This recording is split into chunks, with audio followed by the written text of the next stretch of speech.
Hey y'all, and welcome to a new video. Today we're going to be looking at a chess game that I played today, which, honestly, one of the best games I've played in such a long time. I understand the position so clearly, everything, fell into place, and there was this amazing sequence toward the end, which, it's just kind of otherworldly. Either way, enough talk, let's get into the chess. I start off the game with pawn to d4, and my opponent goes knight to f6, which is a normal line. I actually had this exactly the game prior, and I was just commenting on how I'm going to be playing this line here with bishop g5, and after d5, taking on f6 more often, because I've actually been really enjoying these taking on f6 lines. The other lines are very interesting, these knight d2 lines, which can get very, very tactical, very, very aggressive. Like, there are lines where white just gives up all the pawns on the queen side, not this one, not the c1. These ones on the queen side and goes for some huge attack.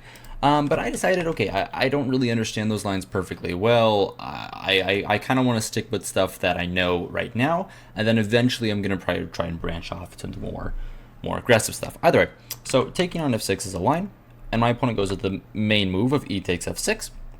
And white's main ideas here are basically to go after this pawn on d5. So white is going to play a move like e3, c4, knight f3, queen b3, g3, and bishop g2. And if black allows me to, I'm going to make this an IQP, and I'm going to put pressure on it for the rest of the game.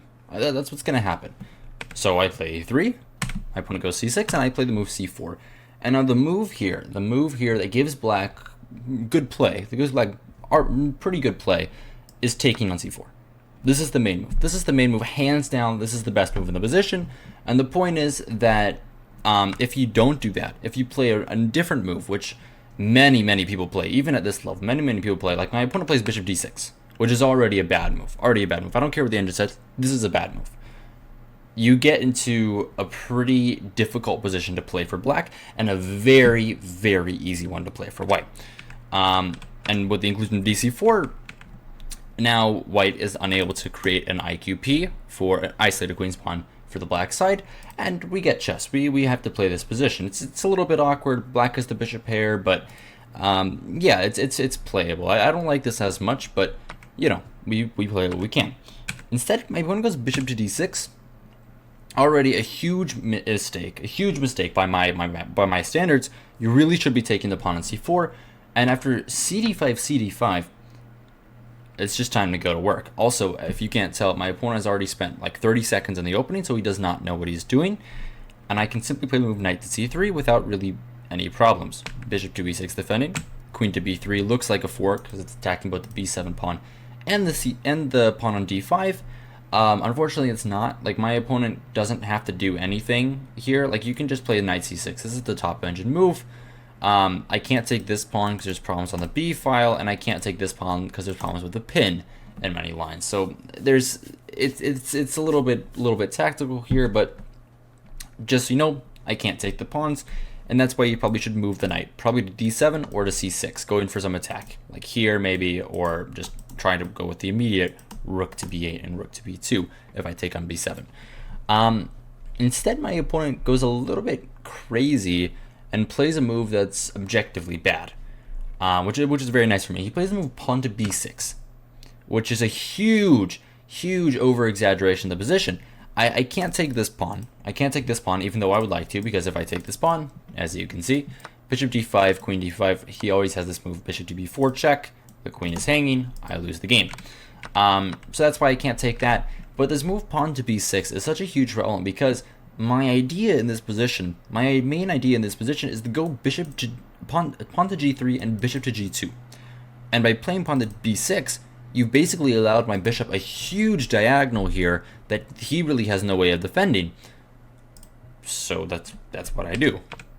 Pawn to g3.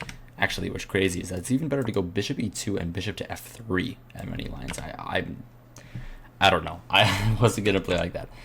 Pawn to g3, my opponent goes short castles, and I play the move bishop to g2, and now I am attacking the pawn, and my opponent has to be very, very careful on how they defend the pawn right now, because if they defend it incorrectly, white is just going to be up a pawn for nothing. White is just going to be up a pawn for free. So my opponent takes some time. He has to think about the position, because it really is a critical position. This could be very, very bad for black, or black could make it interesting, and my opponent decides to make it interesting. My opponent invites a mistake for me by playing the interesting move, knight to c6. This is a good move. This is a very, very good move. The pawn is hanging. The pawn is hanging, and it is the top edge move to take the pawn. I can't take the pawn like this. There's a million problems here, like the main one being knight a5, and then I would just lose everything. But I calculated something here after bishop d5, and I spent time on this move. This is the first move I really started spending time, because it's a really interesting choice. If I take the pawn and I get away with it, great, I'm up a pawn. But if I don't get away with it, it might be some tactics. I might lose. That would make me very, very sad, and I do not like being sad. So I think for a long time, and I ended up going for the safer option. I ended up going for knight g2, and the reason why I did this move, knight g2, is I calculated here bishop d5. My opponent goes knight a5, I go queen b5, my opponent goes a6, queen d3, takes, bishop takes g3, knight takes f6, queen f6, hg, and the resulting position, even though black is technically down a pawn, I didn't like the compensation that black had. My opponent plays something like g6, and my king is a little weak here. My king, as you can see, is a little weak here, and he's also getting to the c file first. And I just didn't like that. I didn't like how my king was not castled. I didn't like any of that. But if we actually look at the line concretely, this doesn't work at all. Bishop d5, knight a5, queen b5, a6, queen d3. This position is actually wrong for white. You can't play queen d3 here. I didn't know that. I thought you could. The reason is very, very interesting. But if we just go on the line that I calculated, bishop d5, knight d5, and bishop g3, I don't have to play knight f6 check. I could just take... There's a mate threat here. I missed that. Plus, it's a little... Plus, if we go back a little bit further, if we go back a little bit earlier, my opponent has a very, very interesting move here that actually solves all his problems with the move bishop to a3. I didn't see this idea. At all. And after bishop e6, my opponent just intermezzo plays the move bishop takes b2. The position, the computer says is equal, but it's very, very dynamic. It's very, very hard to play this. So I think I was pretty much right in not doing that. The line here is actually to play the move queen e2, basically to defend this pawn. And then you can probably get away with this move, but it's actually still bad. After knight f6, queen takes f6 and hg. I don't know. I don't know how I would evaluate this. Probably not 1.5. I wouldn't think it's that strong, but the computer just likes this huge attack that white gets. And I don't know. I have to work on stuff like that. But okay. That didn't happen in the game. Just a little bit of a sample line. Instead, the very easy move, knight g to e2. Move I want to play anyway to defend the knight, and maybe I'm going knight to f4. This position. My opponent plays move knight a5. Very, very natural move. Engine says it's an accuracy. You can see how the eval bar literally doesn't change. That it is not an accuracy. And I play the move queen to b5. Again, a mistake. Again, the eval bar doesn't change. It's not really a mistake. It's completely fine. The idea is that I'm kind of baiting a6 so I can put the queen on this nice square on d3 where it's going to kind of control everything and be more of a centralized piece. My opponent obliges. He goes a6. Very nice. I bring the queen back to d3.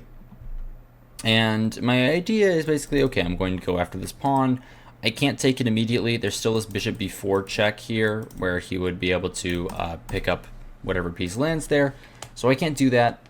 But in the future, I'm going to be playing the move knight f4, and I'm going to be going after the pawn. My opponent plays a horrible move here. Just like an actually terrible move, like such a brain-dead move. There's a lot of moves he can play. For instance, the very, very easy knight c6. And the point is that you're just going to come back and defend the pawn. Plus, you want this move. That's so easy. So easy. Like anyone could play this move knight c6. Probably like a 1500 player could play this move knight c6 and be fine. But as my opponent is stronger, he thinks a little bit differently than 1500 and kind of gets in his own head a little bit. And I think this is why he played this move. He just thought that he needs to defend this pawn a little more, but I guess he just completely missed the idea of knight f4. And he goes bishop e7, which is so bad. It's so bad. the idea is very simple. He wants to stay on this diagonal, and he wants to open up the queen to defend the pawn easily, so then when I castle, it's not really going to be a problem, and he's not really going to have tricks to get out of the case with this check. But if he's going to do this, he should go bishop c7, because after bishop c7, whenever I play this with knight f4, he's always just going to snap it. He's going to snap it off, and he's going to be fine. He's going to be in a worse position objectively because he just has weaknesses, but he's going to hang on to his material, and he's not going to be immediately lost. But the way that he does it with bishop e7, now knight f4 is a free square. Knight f4 is just a free square, and I can play this when I want. Or I can play the very, very nice move, which I think is really great. I'm actually really happy with this move. Short castles. And the point is, I thought about knight f4. But the issue with knight f4 is that my opponent's going to realize his mistake. He's going to play the move bishop to b4. And the issue with this position is that if I castle now, obviously I can't take the pawn. This is pinned, and I'll just lose a piece. If I castle now, my opponent's going to take on c3. I'm going to recapture. I have to recapture the queen, because if I don't recapture with the queen, if I recapture with the pawn, my opponent's knight gets to c4. I'm unable to kick it away. Not here, but like in the future. Actually, computer really likes f5. I don't really understand. It's whatever. I'm not going to go too in depth on that line. Yeah, but I thought that the point of taking back with the queen is that my opponent wouldn't be able to have this with knight c4. And if I take back with the queen, knight c4, I have this move pawn to b3, right? I have this move pawn to b3 whenever I want, and the difference is the pawn would be on c3, so I would not have b3. So I thought that was a pretty interesting idea. So then I was like, okay, well, I'm not going to castle. I'm obviously going to play the move rook c1, which is the top engine move. If I go down this line, he's probably still going to take. I'm going to take with the rook, and I mean, yeah, but I'm not winning the pawn here, right? I'm not winning the pawn here. Sure, I'm better. Like, I'm obviously better, but I'm not winning the pawn here. So I just decided, okay, you know what? I don't care. I don't want to talk to you about your stupid plan of bishop b4. I'm just going to castle my king, and we're going to see what happens. Now, there's going to be no more pin after bishop b4, but it's my opponent's only move. Because if you don't play bishop b4 now, and transpose back to the original position after knight f4, then my opponent just loses. My opponent just loses on the spot. Luckily for me, I mean, I didn't really need it. The position's already +1. My opponent just plays a weird move. My opponent plays pawn to b5. And you can see the idea. The point is that he wants to move knight to c5 and then knight back to b6, which is kind of interesting to defend the pawn. But that's just too slow, and I can immediately play the move knight to f4 here, which I do. I guess my opponent was banking on the fact that he has this pawn on b2, but he can never take this pawn. Like, he can just never take this pawn on b2. It's never a thing. Like, if we go down the line, knight c4, I would take probably with this knight. Yeah, I would take with this knight. He goes here, I go queen c3. He goes back. The position's actually just already so much better for me because I have this very, very nice move. Knight takes e7, queen takes. I would have to take this bishop too, so pawn takes. And then I have this rook in the corner. And I'm up in exchange, so I would be pretty clearly winning the game, which is nice. And I think my opponent missed that. He missed that the fact that the rook is the real problem. So after knight f4, my opponent is already just in heaps of trouble, and it's very, very nice. My opponent goes knight c4, which is his idea. If I play a lazy move like b3, then he goes here, and my advantage is still there, but much less. Like, he still has the weaknesses, that's why my advantage is there, but we have to play more accurately now. There's still more games to be played, and I want to win now. So I take the pawn, knight c takes e5. This is the best move. Knight f takes d5 allows this move knight b2, and my queen does not get the c3 square, which it really, really wants it. The queen really, really wants the c3 square. But anyway, knight c takes d5.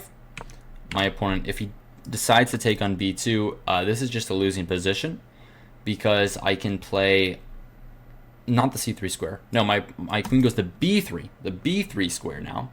Yeah, I think the b3 square. Is it the b3 square? Computer actually doesn't. Queen c2, I guess. Okay. Yeah, I guess queen c2 makes sense. Queen c3, I just realized has knight a4, which is a little bit awkward. So I guess I probably would have played queen b3 and been fine. But whatever. It's all good. Anyway, yeah, there would be queen b3, and then the rook is going to be hanging at the end of the line with check. Not that line. This line here. And the rook is going to be hanging. I'm going to be up in exchange. I'm going to be happy. So my opponent decides not to take the pawn on b2, and instead it goes with the move rook to c8. And here I decide is a perfect time to get rid of my opponent's bishop pair and get into an endgame where it is bishop versus knight, with me having the bishop. Takes, takes, takes, takes, and pawn to b3. All played very, very quickly moves because, I mean, it's pretty easy to play the position at this point. My opponent can go here. I'm simply going to go with this move, and life is going to be good. My opponent's knight is just going to be stuck here and eventually will be trapped. You can defend it for the time being, but you really can't defend it. The knight just dies, so he can't go there. He instead has to retreat with his knight to the nice b6 square, and there's very, very little game left to be played. But I still have to be precise. I play rook a to c1, 2 seconds. Very, very easy move. Rook on the c file, rook on the open file makes lots of sense. My opponent goes queen to a3, targeting my pawn, targeting my rook. So I defend both of those. Chess is pretty easy. My opponent goes with a very, very bad move. The very, very bad move. Even at this stage of the game where it's +3, my opponent can actually keep finding terrible moves. He finds the great, terrible move, pawn to b4. And this just like compounds my advantage so quickly because he has nothing here. Now the queen is cut off from the rest of the board. The queen cannot escape anymore. The queen cannot escape anymore. My opponent has to take like 3 moves. Not that line. Like 3 moves to get the queen back into the game. And this pawn is now weak. And my opponent just has nothing over here. My opponent's idea is to eventually play this move pawn to a4. But that's such a slow plan. And I just have so much play here. So I think for a long time, because this is a critical moment, I have to figure out how to win the game at this point.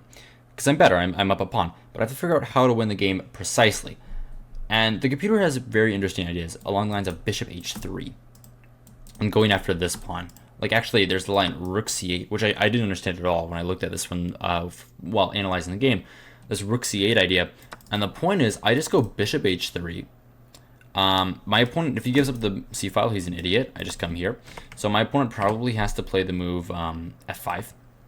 And then I just play e4 and d5, and my opponent just loses. It's so funny. Look at this position. My opponent just loses. If he goes here, oops, d6. I just have a passed pawn. That's so funny to me. Anyway, it's kind of crazy how this position can go. I think for a while I come up with a different idea, and it's this idea of also trying to control the c file and stuff. I play the move bishop to b7, which is also a very, very interesting move. And the point is that if my opponent goes here, I'm going to control the c file like this and then double up, which I think is pretty accurate. If my opponent's knight ever comes here, I'm obviously just going to trade it immediately. It gives him another weakness, and I don't need the bishop to win the game. It would be nice, but I don't need it. These are just too many weaknesses for my opponent, so my opponent can't do that, and it's just wraps if he goes for these lines. And if he moves the rook somewhere else, like if he takes my rook, I get full control of the c file, and he goes here and put that on the board.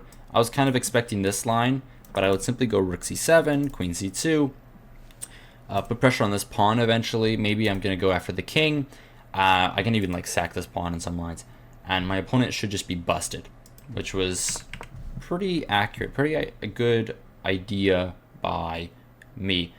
My opponent actually did go with this line with rook c1, and instead went with another terrible move. The move I just said was bad and that I shouldn't play. He goes knight d5, which is just not good because it gives me another weakness to go after with the very, very easy move. I play this move like so quickly, like 2 seconds, 10 seconds, whatever. Bishop d5, e d5, and rook c5. And now, even with me attacking this pawn, that's not even the greatest thing about this move. The greatest thing about this move is that it keeps the queen locked away. So my opponent's queen can just never escape this little prison that he created for himself here. And if he ever goes for this idea, I'm just gonna play queen c2 and take the pawn. It's so funny. It's so funny how this happened. Yeah, but we're coming up in the position where I just have like the craziest little sequence. My opponent goes rook d8. I play the move queen c2, which I think makes sense. It lines up the queen here. It puts more pressure on the c file. So if I can stop doing that, puts more pressure on the c file. So then I can like trade the rooks when I want to. And the next sequence of moves is so funny. My opponent goes pawn to h6, and I realize here that my opponent has no moves. My opponent has 0 moves in the position, and I have the liberty to walk my king all the way up to g6. There's just nothing he can do. There's nothing he can do. I just walk my king all the way up to g6. So I go king g2, king h8, king f3.